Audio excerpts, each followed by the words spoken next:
Hello friends, स्वागत है आप सबका मेरे चैनल में।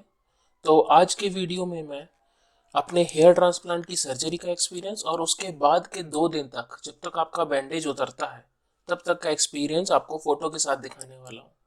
तो मैं इंट्रो में बिल्कुल भी समय बर्बाद नहीं करूँगा, डायरेक्ट पॉइंट पे आऊँगा और डायरेक्ट अपना एक्सपीरियंस शेयर करूँगा।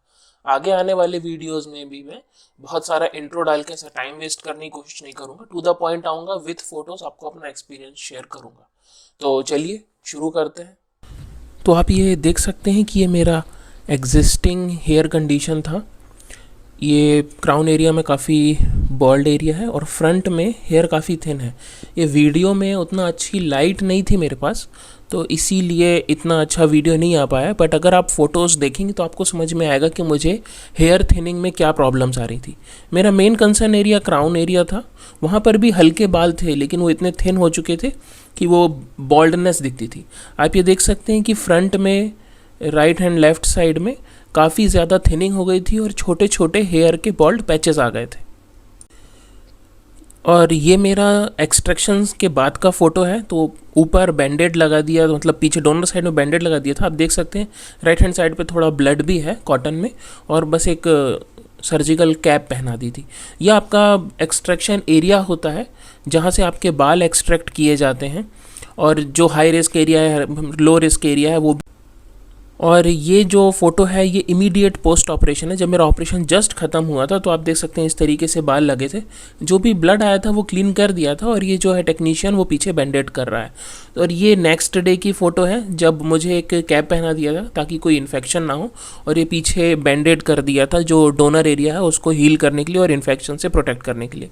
तो जब आपके सर में ज़ख़म होता है तो आपके जो ज़ख़म है वहाँ से पानी निकलता है, जो भी आपका बॉडी का डिफेंस मैकेनिज़्म है वो एक्टिव होता है। और आपको, और जब ऑपरेशन होता है तो जो जहाँ पे ट्रांसप्लांट होता है और जहाँ से डोनर एक्सट्रैक्ट होता है, जहाँ से हेयर फॉलिकल एक्सट्रैक्ट होता है, वहाँ पे इचिंग होती है।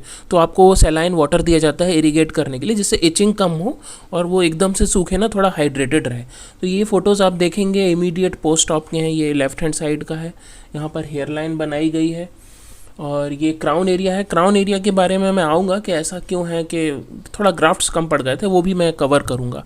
तो ये फ़ोटोज़ आप देख सकते हैं कि किस तरीके से रिज़ल्ट था। और क्योंकि स्वेलिंग आती है, आप देख सकते हैं कि साइड में स्वेलिंग है काफ़ी, तो इस पोजीशन पे सोना पड़ता है ताकि जितनी भी स्वेलिंग है वो स्कल के पीछे वाले एरिया में चले जाए, डोनर के जस्ट ऊपर वाले एरिया में। आप देख सकते हैं थोड़ा ब्लड है और इस तरीके से सोना पड़ता था। और ये जब मेरा ड्रेसिंग खोला था, ये तब का फ़ोटो है। तो ड्रेसिंग जब आप खुलवाते हैं तो क्लिनिक जाकर ही खुलवाएं तो इजी रहता है, क्योंकि थोड़ा पीछे जो बैंडेड है वो चिपक जाता है। तो वो सॉल्यूशन डाल के या फिर हल्का सा बॉयल्ड वाटर या सलाइन डाल के या फिर जो भी उनका सॉल्यूशन रहता है, जिससे जो चिपकी हुई रुई है वो अटके ना आपके स्कैल्प में या स्कैल्प की स्किन में, तो वही बेटर रहता है कि आप अपना क्लिनिक जाकर ही बैंडेज खुलवा। और ये देखिए, ये फ्रंट में जो स्वेलिंग आई थी, ये बैंडेड बांध दिया था तो एकदम आंखों तक तुरंत स्वेलिंग नहीं आई थी, ऊपर ही रुक गई थी।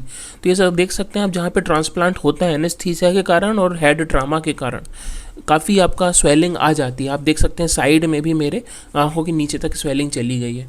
और ये है डोनर एरिया की कंडीशन। आप देख सकते हैं कि कोई भी बहुत बड़ा बॉल्ड पैच नहीं है, तो देख के समझ में आता है कि ठीक तरीके से हुआ है, कोई बहुत ज़्यादा एकदम एक्सट्रैक्शन नहीं हुआ है, पूरा खाली नहीं हो गया है डोनर एरिया। और ये फ्रंट की फ़ोटो है लाइट में। आप देख सकते हैं कि हाँ, कवरेज जहाँ तक पॉसिबल हो पाया है हुआ है। और ये नेक्स्ट डे की फ़ोटो है। तो आप देख सकते हैं कि काफ़ी स्वेलिंग नीचे आ गई है, जो पहले सिर्फ ऊपर ही थी। और ये जब दूसरे दिन की बैंडेज खुलवा दी थी उसकी मॉर्निंग की फ़ोटो है, मतलब आप समझ सकते हैं थर्ड डे मॉर्निंग की फ़ोटो है। तो ऐसा कुछ दिख रहा था मेरा ट्रांसप्लांटेड एरिया। तो आप देख सकते हैं प्रीवियस और हेयर ट्रांसप्लांट के बाद की फ़ोटोज़ के कितना स्वेलिंग और कितना फेस में डिफरेंस आ जाता है। तो आपका जितना ज़्यादा ट्रांसप्लांट होगा ग्राफ्ट्स का, उतना ज़्यादा ट्रॉमा होगा और उतना ज़्यादा एनेस्थीसिया जाएगा आपके स्कैल्प में, और उतनी ही ज़्यादा स्वेलिंग होगी। तो इन फ़ोटो में आप देख सकते हैं कि कितना मेरा फेस में स्वेलिंग आई थी और पहले फेस कैसा था और ट्रांसप्लांट के बाद कैसा लगने लगा। और ये फोर्थ डे की डोनर एरिया की कंडीशन थी, थोड़ा हेयर ग्रोथ हुआ है और जो भी खाली स्पॉट्स थे वो काइंड ऑफ हील्ड लग रहे हैं। ये आप देख सकते हैं, ये फोर्थ डे की फ़ोटो है जो मैंने लिया था ट्रांसप्लांट के बाद, और ये डोनर एरिया की फ़ोटो है। ये लाइट में मैंने लेने की कोशिश करी है कि जिससे से ज़्यादा क्लैरिटी आ पाए। और ये भी फ्रंट की फ़ोटो आप देख सकते हैं कि हेयर लाइन ठीक ठाक तरीके से, जैसा मेरा ओल्ड हेयर लाइन था मैं वैसा ही उसको कवर करवाना चाह रहा था। मुझे एक्सटेंशन नहीं चाहिए था हेयर लाइन में कि मेरी हेयर लाइन और नीचे तक बढ़ा दी जाए। जो मेरे ओरिजिनल हेयर थे बस उनको ही मुझे डेंस करना था। हेयर ट्रांसप्लांट का डिसीजन मैंने इसीलिए भी ले लिया कि जो एग्जिस्टिंग हेयर फॉलिकल्स हैं वो थिन हो रहे हैं, और थिन अगर होने और कंटिन्यूसली थिन होंगे तो वो आखिरी में वो बॉल्ड हो जाएंगे। तो बॉल्ड होने के बाद हेयर ट्रांसप्लांट करवाना पड़ेगा तो मुझे और ज़्यादा ग्राफ्ट्स की ज़रूरत पड़ेगी। तो मैंने सोचा कि जो एग्जिस्टिंग हेयर हैं उनको भी मैं सेव कर लूँगा एक्स्ट्रा और थिनिंग होने से फ्यूचर में, और जो जो मेरे ट्रांसप्लांटेड हेयर है वो भी नया स्टेंसिल आएगा स्कैल्प में तो वो एग्जिस्टिंग हेयर को भी थिक करेगा। ये मेरा मतलब ये इसी के लिए मैं होपफुल था। तो एक बार अगर फ्रंट का अच्छा लुक आ जाता है तो आपका जो पीछे का पोर्शन है वो अगर उतना अच्छा नहीं भी कवर हो तो चलता है। ये आप देख सकते हैं कि पहले कैसी कंडीशन थी और ट्रांसप्लांट के बाद कैसे कवरेज दिया गया है। एग्जिस्टिंग हेयर के बीच में हेयर लगाए गए हैं ताकि थोड़ा डेंसिटी अच्छी आए। क्राउन एरिया का भी रिजल्ट अगर मैं आपको दिखाऊं तो क्राउन एरिया ऐसा है, और क्राउन एरिया में भी जहाँ तक पॉसिबल हो पाया ग्राफ्ट्स किए गए हैं, क्योंकि मेरी सर्जरी के दौरान जो ग्राफ्ट्स कैलकुलेशन था उसमें आप कह सकते हैं कि थोड़ा मिस्टेक हो गई। तो मेरे जब फ्रंट का लुक प्रायोरिटी था, फ्रंट का लुक ही मैक्सिमम फ़ोटोज़ में, फ्रंट और साइड का लुक ही मैक्सिमम फ़ोटोज़ में कैप्चर होता है। तो क्राउन का प्रायोरिटी ब्यूटी एंगल के हिसाब से आप कह सकते हैं थोड़ा कम है उसका भी है।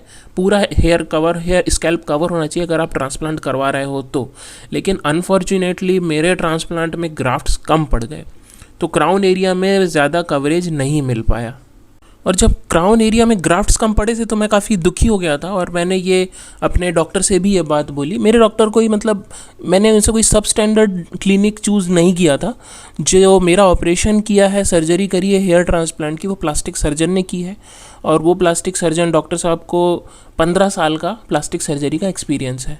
अब ये किसी भी, अगर मैं किसी बहुत बड़े मुंबई के, दिल्ली के क्लिनिक से करवाता और वहाँ ऐसी गलती हो जाती तो भी आप सर्जरी जब होती है तो ब्लड लॉस होता है, इतना सारा आपका हेड ट्रामा होता है, तो आप वैसे ही काफ़ी वीक फील करने लगते हो, और उस समय आपको समझ नहीं आता है कि कहाँ रिजल्ट आया कहाँ नहीं आया। पूरी 6 घंटा सर्जरी चली थी, एक्सट्रैक्शन प्लस ट्रांसप्लांट।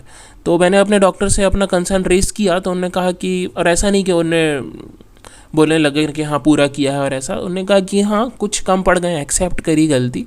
और उन्होंने बोला कि क्राउन एरिया में तुम्हारे ऑलरेडी हेयर फॉलिकल्स हैं तो रिज़ल्ट आना चाहिए।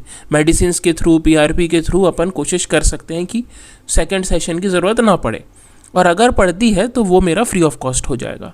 तो इसीलिए आपको एक अच्छा क्लिनिक चुनना बहुत ज़्यादा ज़रूरी है, क्योंकि आपको वहाँ से पोस्ट ऑपरेशन सपोर्ट अच्छा मिलता है। जब शुरुआत में डिस्कशन हुआ था और मैंने अपने फ़ोटोग्राफ्स डॉक्टर साहब को भेजे थे तो उन्होंने रिकमेंड किया था कि 3500 ग्राफ्ट्स मुझको लगेंगे। और जब मैं, और इसी बारे में बात भी फाइनल हुई थी। लेकिन जब मैं कंसल्टेशन के लिए गया तो डॉक्टर साहब ने देखकर बोला कि 2500 ग्राफ्ट्स में भी तुम्हारे लिए काफ़ी अच्छा रिजल्ट आना चाहिए। आई विश कि 3500 ही एक्सट्रैक्ट करके ट्रांसप्लांट किए हों, क्योंकि कोई भी इंसान एक ही बार सर्जरी करवाना चाहता है, क्योंकि आपको ब्लड टेस्ट करवाना पड़ता है, ईसीजी करवाना पड़ता है, फिजिकल फिटनेस देना पड़ता है, उसके बाद आप इतना हेड ट्रामा झेलते हो, पूरा 6-8 घंटा सर्जरी चलती है, उसके बाद 1 हफ्ता 10 दिन आपको पूरा रेस्ट करना होता है, क्योंकि इतना हेड ट्रामा हो चुका होता है और रेस्ट मैंडेटरी है, उसका स्वेलिंग आती है। तो वो सारा भी मैं अपने एक्सपीरियंस में कवर करूँगा। तो एक ही बार कोई सर्जरी करवाना चाहता है, बार बार कौन सर्जरी करवाना चाहता है। बट अब मेरे केस में ग्राफ्ट्स कम ही पड़ गए तो ये अनफॉर्चुनेट है, बट अब क्या कर सकते हैं। तो जैसा कि आप देख पा रहे हैं कि फ्रंट में मेरा एग्जिस्टिंग हेयर लाइन ही इंटैक्ट रखी गई है। जो हेयर के बीच में गैप्स बन गए थे उसमें ही ट्रांसप्लांट किया गया है ताकि एग्जिस्टिंग हेयर भी मजबूत हो और जो ट्रांसप्लांटेड ग्राफ्ट हैं वो भी ग्रो हो। क्राउन एरिया जो है उसके लिए अपन अलग से कोशिश करेंगे, वो भी एक्सपीरियंस में डालता जाऊंगा। तो ये है सर्जरी और उसके बाद के 2 से 4 दिन का रिजल्ट। तो ये वीडियो बस मेरा हेयर ट्रांसप्लांट सर्जरी का और उसके बाद के 2 दिन का एक्सपीरियंस था।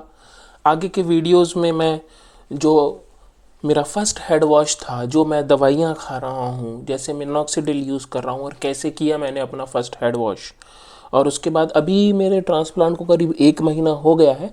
तो अपना करंट स्टेटस मैं आपको सूरज की रोशनी में भी दिखाऊंगा कि अभी कितने बाल उग गए हैं, कितने स्कैब्स अभी बचे हुए हैं। अभी भी मेरे काफ़ी सारे जो ट्रांसप्लांटेड ग्राफ्ट के स्कैब्स रहते हैं, जो ज़ख्म हो जाते हैं, उनमें जो पपड़ी पड़ती है, वो अभी भी मेरे बहुत सारे बचे हुए हैं, पूरे नहीं झड़े हैं। तो मैं उसका भी आपको सूरज की रोशनी में वीडियो दूंगा। उसके लिए भी मैं एक वीडियो बनाऊंगा आने वाले जल्दी ही, 1-2 दिन में ही ये 3-4 वीडियो मैं डालने की कोशिश करूंगा। मैं फुल टाइम यूट्यूबर नहीं हूँ, मैं साथ में जॉब भी करता हूँ, तो जितना भी मुझसे टाइम हो सकेगा मैनेज मैं करूँगा और जल्दी से जल्दी वीडियो लाने की कोशिश करूँगा। और ये वीडियोस मैं पैरेलल में बनाने की कोशिश करूँगा कि जो मेरा स्टेटस है आज, उसकी वीडियो मैंने 4 दिन बाद तक में डाल दी है। तो ऐसा मैं कोशिश करूँगा। बट अभी तक का यही वीडियो है। आने वाले 2-3 दिन में 1 मंथ का पूरा स्टेटस, हेयर ट्रांसप्लांट का रिजल्ट, जो मेरी रिकमेंडेशन है, कॉस्ट कितनी थी मेरी, और कितना कॉस्ट था, कितने ग्राफ्ट्स थे, और क्या मेडिसिन खा रहा हूँ, इन सब के मैं वीडियोस डालूंगा।